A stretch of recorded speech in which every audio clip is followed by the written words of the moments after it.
মা,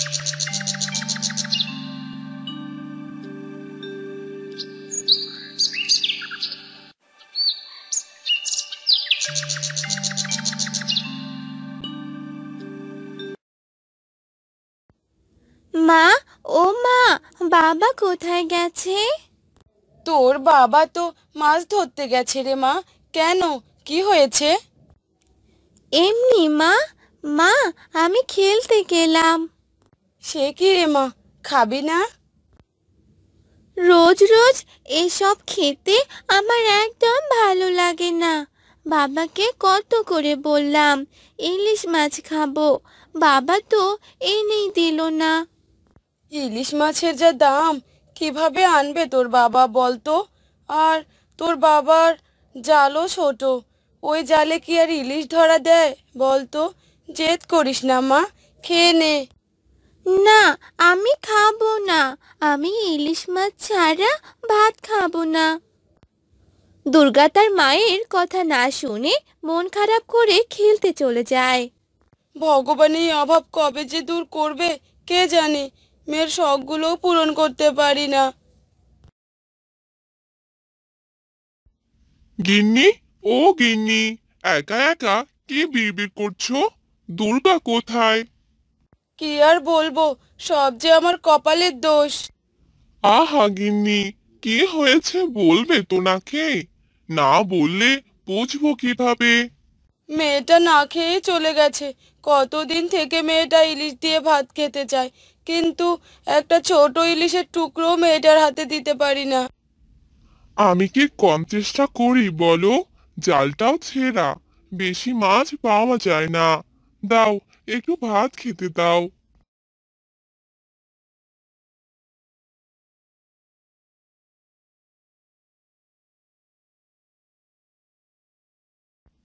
বুঝলে গিন্নি, আজ দেখি একটা ইলিশ আনবো। কয়টা টাকা আছে? মেয়েটা আমার বড্ড খুশি হবে গো। একটা ব্যাগ হাতে নিয়ে দুর্গার বাবা বাজারে চলে যায়। উদ্দেশ্য ইলিশ মাছ কেনা। দাদা, এই ইলিশের দাম কত? দাদা, এই ইলিশের দাম 4 টাকা, আর এই ইলিশের দাম 7 টাকা। আচ্ছা দাদা, ঠিক আছে, আজ নিব না। এত টাকা আমার কাছে নেই। আচ্ছা দাদা, ওগুলো ইলিশের দাম কত? দাদা, আমাকে ওখান থেকে দুটো ইলিশ দেবেন? পচা ইলিশ দাদা, বললাম তো খেতে পারবেন না। আপনি আমায় দিন দাদা, খেতে পারবো কি না সেটা পরে দেখা যাবে। এরপর দোকানদার দুটো ইলিশ ব্যাগে তুলে দেয়। আর দুর্গার বাবা ইলিশ দুটো নিয়ে বাড়িতে চলে আসে। গিন্নি, ও গিন্নি, দেখো, ইলিশ মাছ এনেছি গো। বাবা, তুমি ইলিশ এনেছো? কই দেখি দেখি। আহ, বাবা, এগুলো তো পচা ইলিশ। তুমি আমার জন্য পচা ইলিশ নিয়ে এলে? হ্যাঁ গো, এই পচা ইলিশ কেন এনেছো? মেয়েটা আবার কষ্ট পেলো। গিন্নি, মাছ না হয় পচা, মাছের পেটে ডিম তো আর পচা না। মাছগুলো কেটে দেখো, ইলিশ মাছের ডিম যে দুর্গার অনেক পছন্দ। এটা তো ভেবে দেখিনি। আচ্ছা, দাঁড়াও, এখনই কাটছি আমি। দুর্গার বাবা, দেখো দেখো, এই ডিমগুলো কেমন সোনালি। আরে দেখি দেখি, কি কাণ্ড! এগুলো তো সোনার ডিম মনে হচ্ছে। সোনার ডিম? হ্যাঁ গো গিন্নি, ভগবান এতদিনে মুখ তুলে চেয়েছেন। ডিম তো অনেকগুলো। যাও, এগুলো বাজারে বিক্রি করে এসো। তারপর দুর্গা বাবা সেই ইলিশ মাছের সোনা ডিমগুলো নিয়ে যায়, অনেক টাকা নিয়ে আসে। ও মা, এত টাকা! আমার সব কষ্ট যে দূর হয়ে গেল গো। মা, মা, এখন থেকে রোজ তাহলে আমি ইলিশ ভাত খেতে পারবো। কি মজা, কি মজা! হ্যাঁ মা, রোজ ইলিশ মাছ দিয়ে ভাত খাবি। দাঁড়া, আমি এখনই বাজারে গিয়ে ইলিশ মাছ কিনে আনছি। যেই বলা সেই কাজ, দুর্গার বাবা বাজারে যায়। দাদা, এই বড় ইলিশগুলো কত করে? ডিম যেন থাকে। ডিমওয়ালা ইলিশ 10 টাকা করে। আচ্ছা দাদা, তাহলে আমাকে 6টা বড় ডিমওয়ালা ইলিশ দিন। এই নিন দাদা, 6টা ইলিশ মাছ। এই যে দাদা, আপনার 60 টাকা। কিরে নারেন, ব্যাপারটা কি হলো? এই লোক তো সেদিন টাকার অভাবে 3 টাকার ইলিশ নিতে পারলো না, আজকে না 60 টাকা দিয়ে 6খানা ইলিশ নিয়ে গেল। ভগবান কখনকার দিকে মুখ তুলে চাইবেন তা তো বোঝা আমাদের কর্ম না দাদা। কষ্ট তো কম করেনি, দেখুক না একটু সুখের মুখ। এমন হিংসে জ্বলছো কেন শুনি? গিন্নি, রান্না হলো তোমার? আমার যে আর তর সইছে না। ইলিশ মাছের সুগন্ধে বাড়িটা কেমন ম ম করছে। ডিমগুলো সব আমি খাবো, আর এখন থেকে রোজ আমরা ইলিশ মাছ দিয়ে ভাত খাবো। কি মজা, কি মজা! এরপর থেকে দুর্গাদের আর পিছনে ফিরে তাকাতে হয়নি। সেই দিন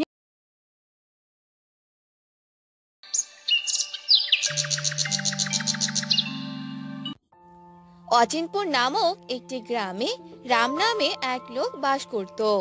রাম ছিল অনেক ধনী, তার অনেক জমি ছিল। রাম গরিবদের জমি ভোগ করার চেষ্টায় থাকতো, আর অনেকের জমি এভাবে আত্মসাৎ করত। এভাবে রামের অনেকগুলো জমি হয়ে যায়। দাদা, আমায় কিছু টাকা ধার দেবে? আমার স্বামী যে কিছুদিন হলো মারা গেছে, এখন সংসার চালানোর মতো আমার কাছে যে কোনো টাকা নেই। টাকা তো দিতেই পারি, কিন্তু সেই টাকা যে সময় মতো শোধ করে দিতে হবে। শোধ করে দিবি তো? হ্যাঁ হ্যাঁ দাদা, শোধ করব। এখন আমায় টাকাটা দিয়ে দিন, আমার সন্তানরা যে না খেয়ে আছে। এরপর রাম সেই মহিলাটিকে টাকা দিয়ে দেয়, আর মহিলাটি সেখান থেকে চলে যায়।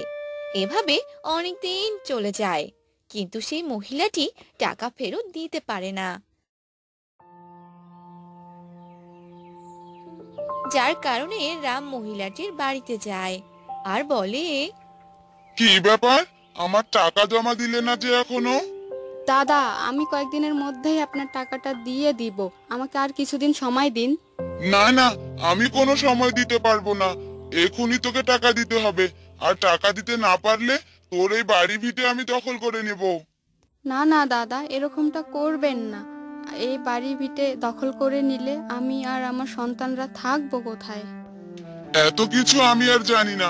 তুই টাকা দিতে পারিসনি, তাই তোর এই বাড়ি দখল করে নিলাম। তোর যদি কোনো জমি থাকতো তাহলে জমিটাই দখলে নিতাম। এখন যা এখান থেকে, চলে যা।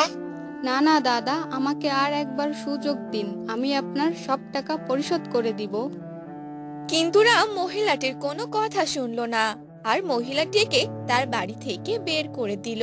আর সে মহিলা কান্না করতে করতে সেখান থেকে চলে গেল। এভাবেই অনেকদিন চলে গেল।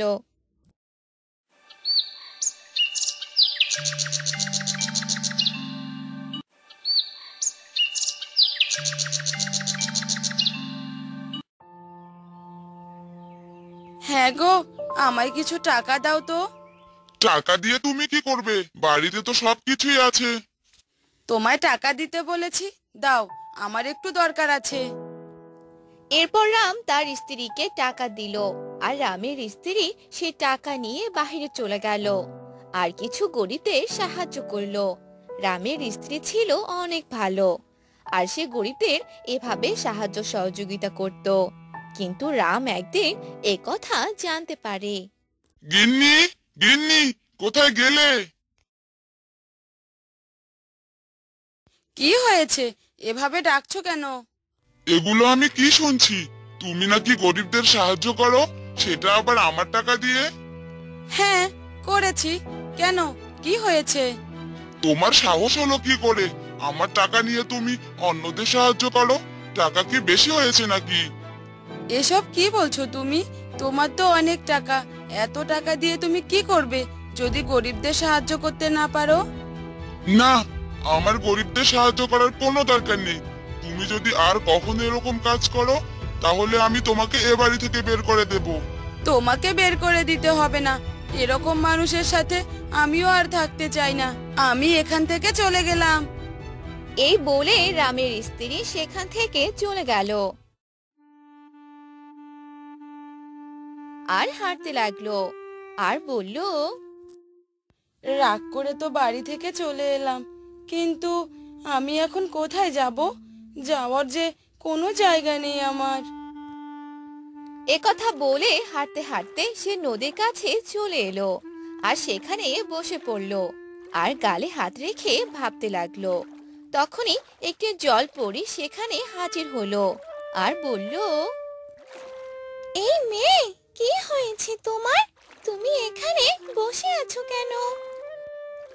এরপর রামের স্ত্রী জলপরীকে সব কথা খুলে বলে। জলপরী এসব কথা শুনে রামের স্ত্রীকে বলে, তুমি এসব নিয়ে ভেবো না, আমি তোমাকে সাহায্য করব। এই নাও বেলগাছ। বেলগাছ? কিন্তু এই বেলগাছ দিয়ে আমি কি করব? এ কোনো সাধারণ বেলগাছ নয় রে, এ যে জাদুই বেলগাছ। এই গাছ তোমায় অনেক সাহায্য করবে। এ কথা বলে জলপরী সেখান থেকে চলে যায় আর রামের স্ত্রী সে বেলগাছ মাটিতে রোপণ করে।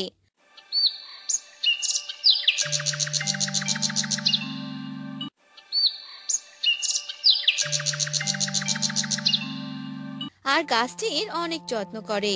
আস্তে আস্তে সেই গাছটি অনেক বড় হয়ে যায় আর সেই গাছে অনেক বেল ধরে।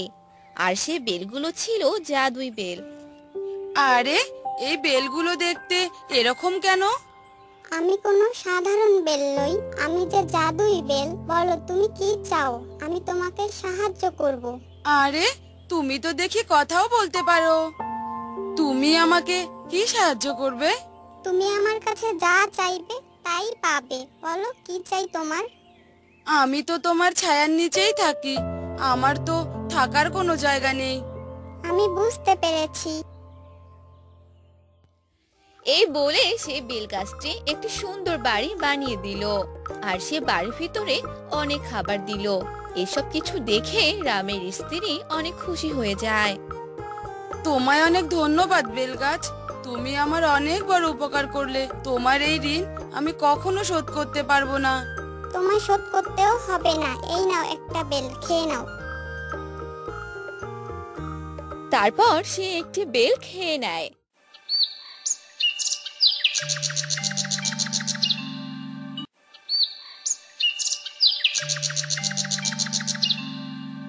অনেক সুখে দিন কাটাতে থাকে। অন্যদিকে রাম অন্যদের ঠকানোর ফলে তাকে পুলিশ ধরে নিয়ে যায় আর রাম তার ভুলগুলো বুঝতে পারে। এবার গ্রামের মানুষ একটু সুখে শান্তিতে থাকতে পারবে। এই রাম আমাদের অনেক ঠকিয়েছে, এবার যে উপযুক্ত শাস্তি পাবে। গ্রামের লোকজন রামের হাত থেকে মুক্তি পেল আর তারা সুখে শান্তিতে জীবন কাটাতে লাগলো। অন্যদিকে রামের স্ত্রী আবারও গরিবদের সাহায্য করতে থাকে। এসব দেখে সে বেল গাছটি বলতে থাকে, তুমি আসলেই অনেক ভালো, সবাইকে সাহায্য করো। আর তোমার স্বামী এখন তার পাপের শাস্তি ভোগ করছে। যে ভুল করবে তাকে তো তার পাপের শাস্তি ভোগ করতেই হবে। তবে আমি যতদিন পারবো গরিব দুঃখীদের সাহায্য করব। এরপর থেকে সে গরিবদের সাহায্য করতে থাকে। রূপনগর নামে একটি গ্রামে বাস করত কান্ত নামে এক লোক। সে ছিল দিনমজুর। কান্ত তার স্ত্রী ও সন্তান নিয়ে থাকতো। তার একটি মেয়ে আছে, তার নাম হলো মনীষা। মনীষা ছিল অনেক ছোট।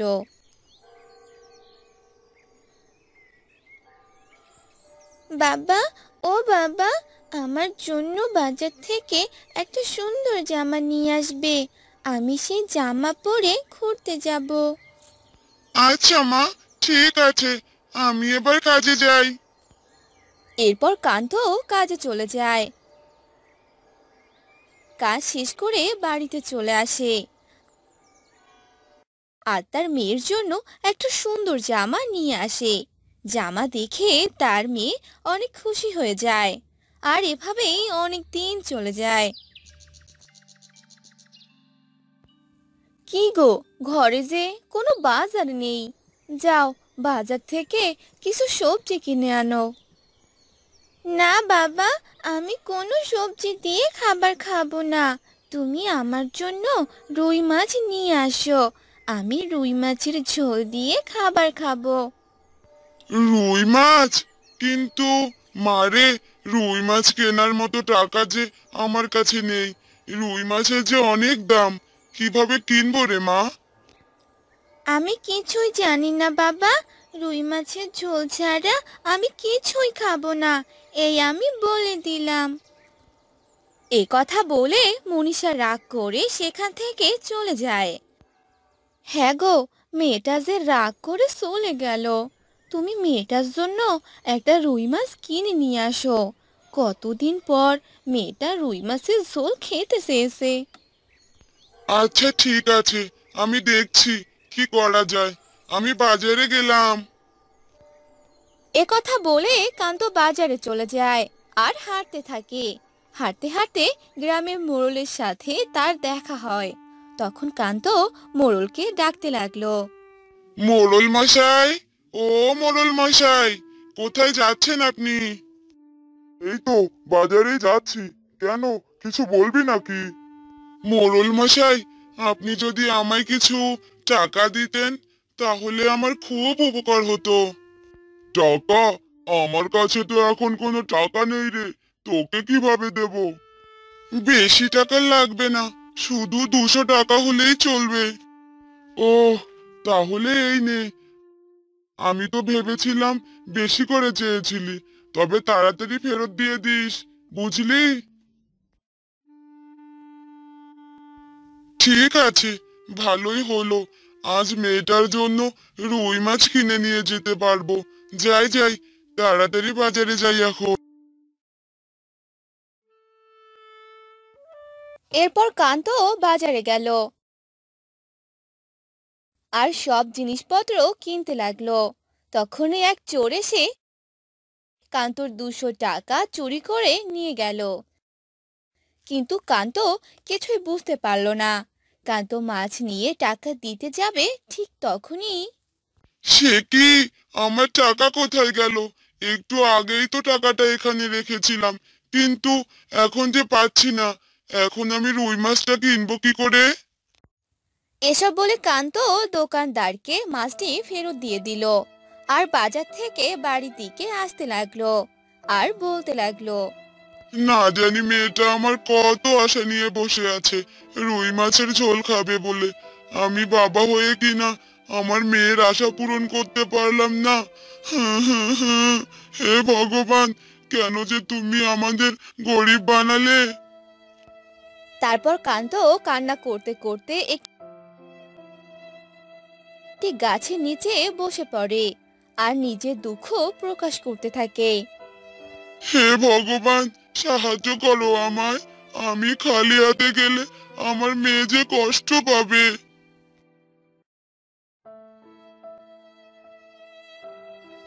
কান্ত, এই কান্ত, কে? কে ডাকে আমাকে? আমি যে ডাকছি তোকে। মাতা, আপনি? তোর এভাবে কান্না শুনলে আমি কি না এসে থাকতে পারি বল?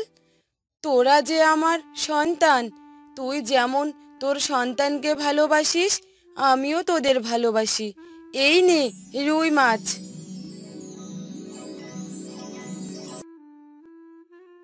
এতগুলো মাছ! আপনাকে অসংখ্য ধন্যবাদ মাতা, আমাকে সাহায্য করার জন্য। এরপর দেবদূত সেখান থেকে চলে গেল আর কান্ত সেই রুই মাছ ব্যাগের ভিতরে রেখে দিল আর বাড়িতে চলে এলো। হ্যাঁ গো, মাছ নিয়ে এসেছো তো? হ্যাঁ, নিয়ে এসেছি। নাও, এবার রুই মাছের ঝোল রান্না করো। রাতে সবাই একসাথে খাবার খাবো। আচ্ছা ঠিক আছে, আমি এখনই রান্না করছি।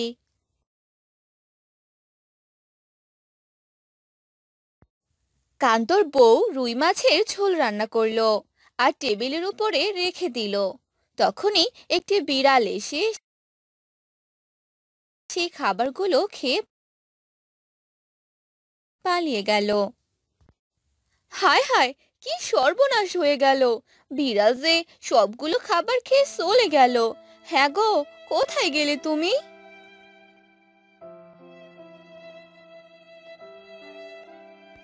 আরে কি হলো? এভাবে চেঁচাচ্ছ কেন? কি হয়েছে? চেঁচাচ্ছি কেন, তুমি কি বুঝতে পারছো না? ওই দেখো, সব মাছ যে বিড়াল এসে খেয়ে গেছে। এবার কি হবে? হায় ভগবান, এবার কি হবে? মেয়েটা আমার আজ কি খাবে? বাবা বাবা, কি হয়েছে এখানে? না রে মা, কিছু হয়নি, তুই ঘরে যা। আমি সব জানি বাবা, তুমি আমাকে নিয়ে এত ভেবো না। আমরা অন্যদিন না হয় রুই মাছের ঝোল দিয়ে ভাত খাবো। ঠিক আছে রে মা, তাই হবে। এরপর তারা সবাই রাতে ঘুমিয়ে পড়ে। পরদিন সকালবেলা মনীষা ঘুম থেকে উঠে পড়ে আর সে অনেকগুলো রুই মাছ দেখতে পায়। এতগুলো রুই মাছ দেখে মনীষা অবাক হয়ে যায় আর সে তার বাবাকে জোরে জোরে ডাকতে থাকে। বাবা বাবা, দেখে যাও, তাড়াতাড়ি আসো। কি হয়েছে রে মা, এভাবে ডাকছিস কেন? এ কি, এসব আমি কি দেখছি? এতগুলো রুই মাছ! হ্যাঁ বাবা, এর জন্যই তো তোমাকে ডাকছিলাম। সবই ভগবানের আশীর্বাদ রে মা, ভগবানের জয় হোক। গিন্নি, ও গিন্নি! হ্যাঁ গো, ডাকছো কেন? নাও, এই মাছগুলো এবার রান্না করো। আজ আমার মেয়ের আশা যে পূর্ণ হবে। হ্যাঁ, এখনই রান্না করছি। এরপর কান্তর বউ রুই মাছের ঝোল রান্না করলো আর এবার তারা অনেক মজা করে খাবার খেলো। আর এরপর কান্ত তার মেয়ে ও স্ত্রীকে নিয়ে সুখে সংসার কাটাতে লাগলো।